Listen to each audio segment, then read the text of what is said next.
okay. This is it. This is it. Oh God, I've just got out of the shower, so I'm a little bit. My hair's all a bit. But that's okay. That's okay because here we are. We have started. It is today. I've got my. I got my red balloon as oh, yeah. I've got my red balloon to represent woman and all that we are. I have some candles here that I'm going to light in a minute. But today is the day that I have launched Everyday Woman, the online magazine for women by women. So they have we have some fantastic stuff within the magazine. The link is going to be below, but it's also on my banner. If you just click on my banner on my Facebook page, that will take you to uh, some information and a link. But I will also obviously put the link in here as well to my website. So this is it. I can't believe it. It's been one hell of a journey to get here. So this is just part one because I haven't long got up, to be honest.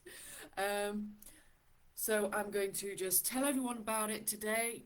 Right now, I'm going to give you a little bit of information, and then I'm going to come back at about 10ish and give you a little bit more information, and hopefully you'll all just go in droves and go and subscribe, which would be wonderful, wonderful, wonderful. So, Everyday Woman magazine, how did it come about? And what kind of things have I had to deal with since I made that decision on the 1st of September? Just over a month ago. I can't believe it. I really can't believe it's just been over a month. It's just been, I don't even know where September went. I just need a drink. Let me whistle. It's been a real learning curve. It's been a roller coaster ride. It's certainly been an adventure. It's been something that has been on my mind on and off for years because I can't stand women's magazines. I think they're awful. I think they sort of degenerate women into some kind of misogynistic idea of what we are, which narrows us down to just clothes and boobs and bras and diets and on a subliminal message always telling us that you're not good enough, you have to try and look like this, and you're not good enough, you have to try and look like that. You have to fit into this box, and oh, if you can't do that, you're not very good enough, so we're going to teach you how to do that. And it's awful.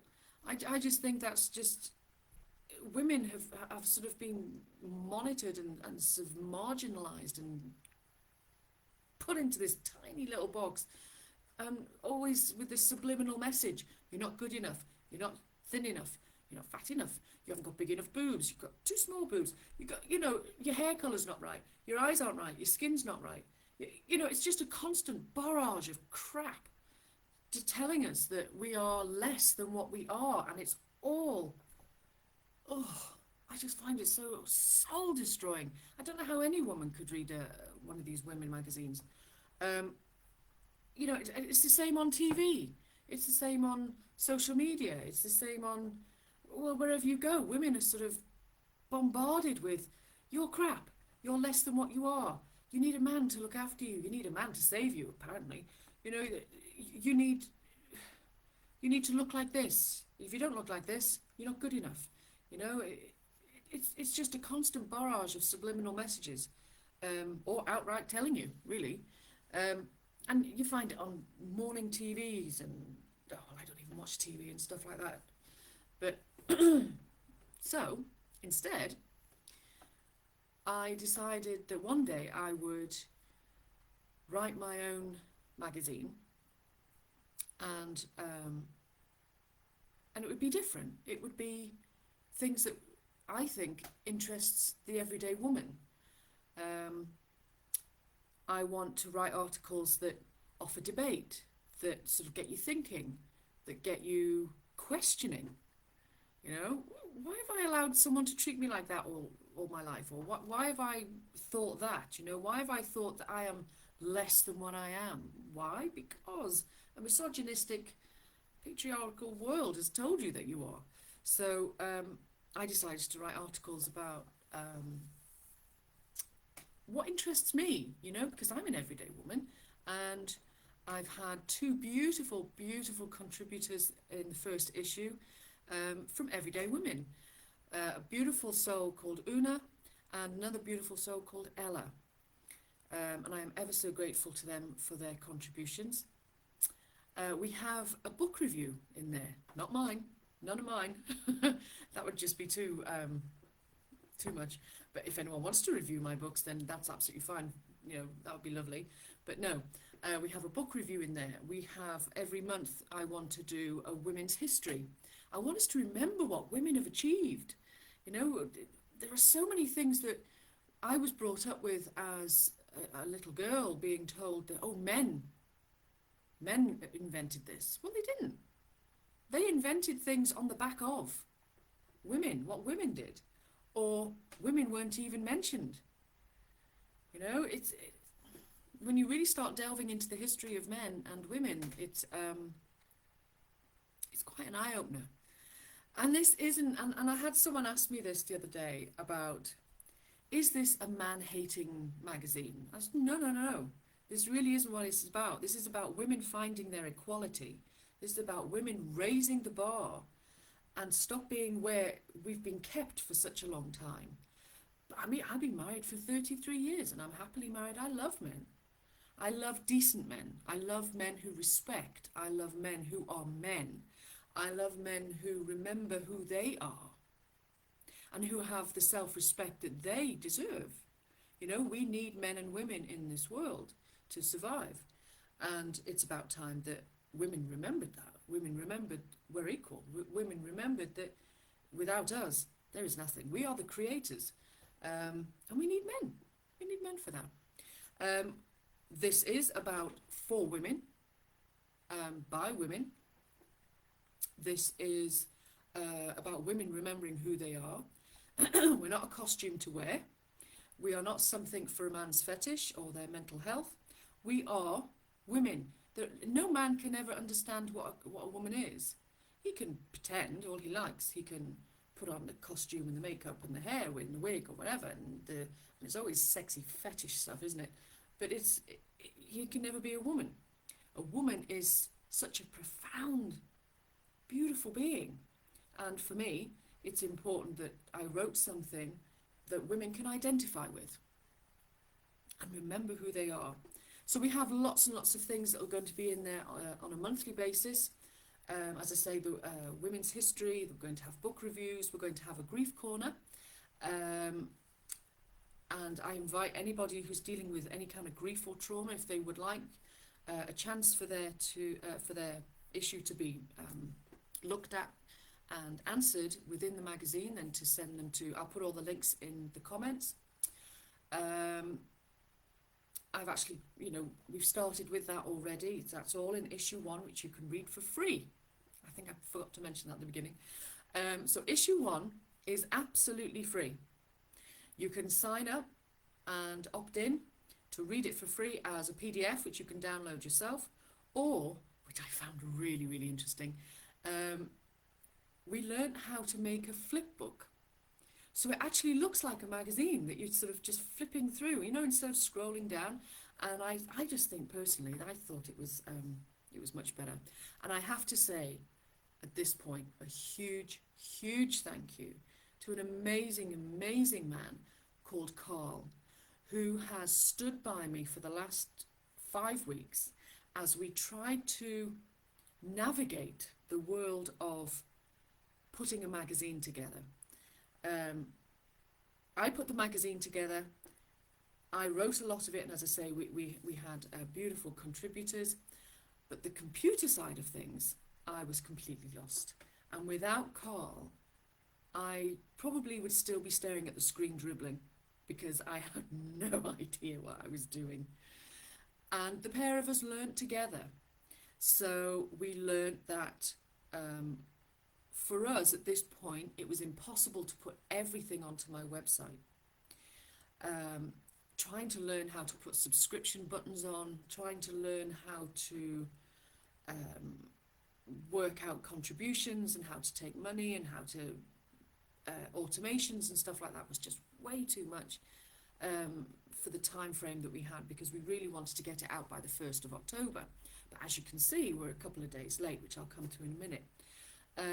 So we had to kind of navigate that and work out. Honestly, if you'd seen me last Monday, I was tearing my hair out. The pair of us were just at the end of our tether. We had been staring at this screen for over 4 hours, trying to work out, and we would get so far, and then we'd have to give up. We couldn't go that route. We'd try another website who would try to subscribe, couldn't get that sorted.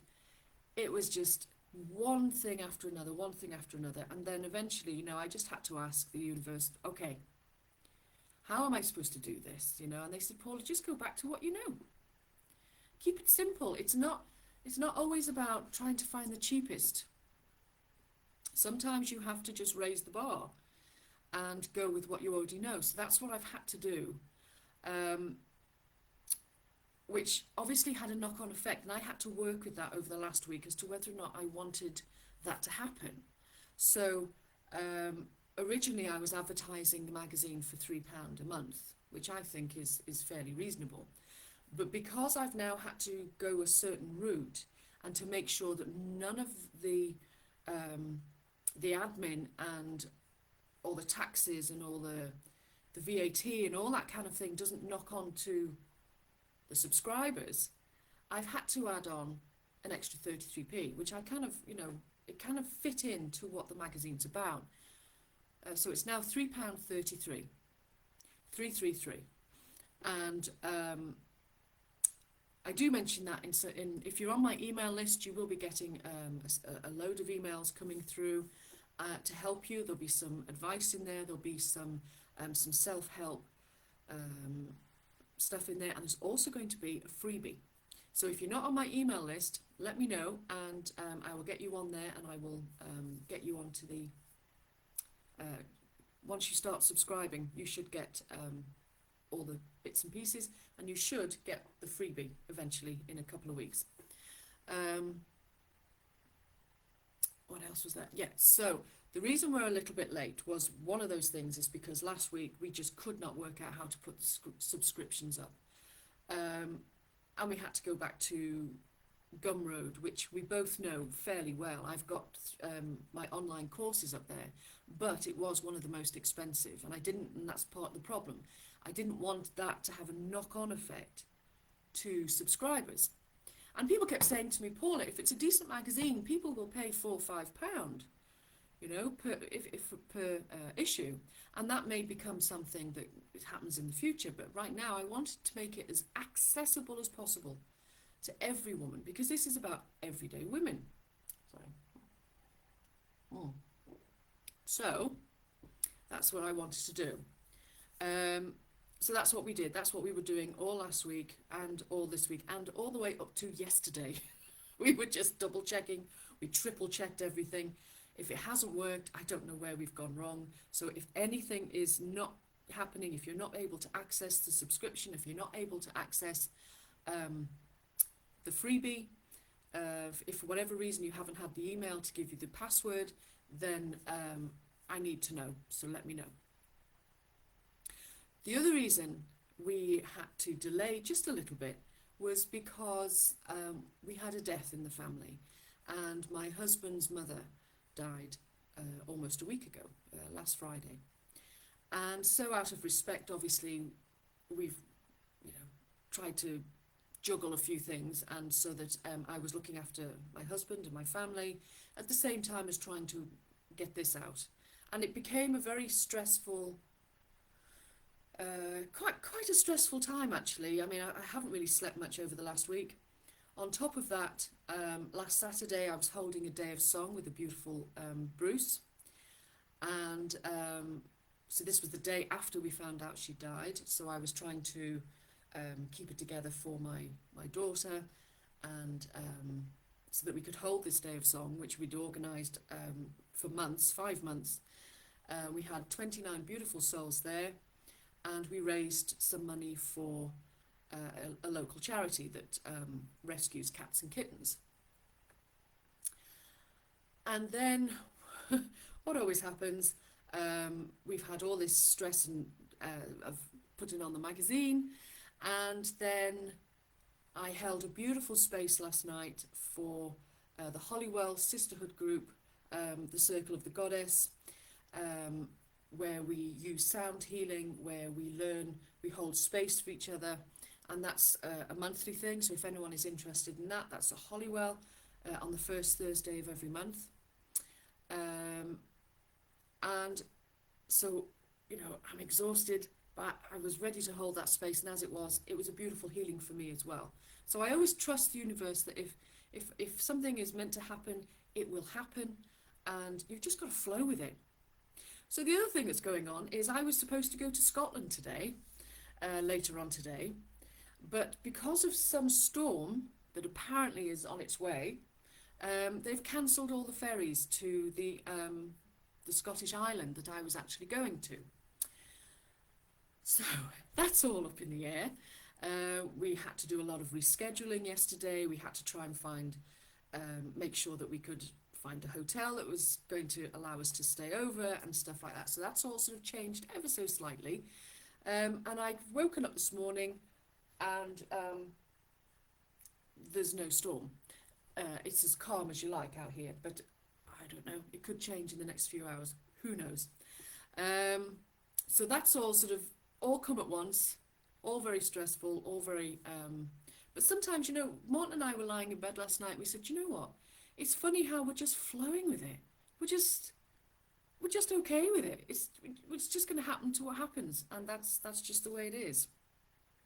So that is just a small snippet, and I haven't really gone into every detail of what's been going on this last month as to launching this magazine. So what I'm going to do is I'm going to leave it there for now. I'm going to come back at around 10 o'clock, and we're going to do a little celebration. I'm going to light some candles. I'm going to, oh, maybe my balloons run off. I'm going to get my balloon.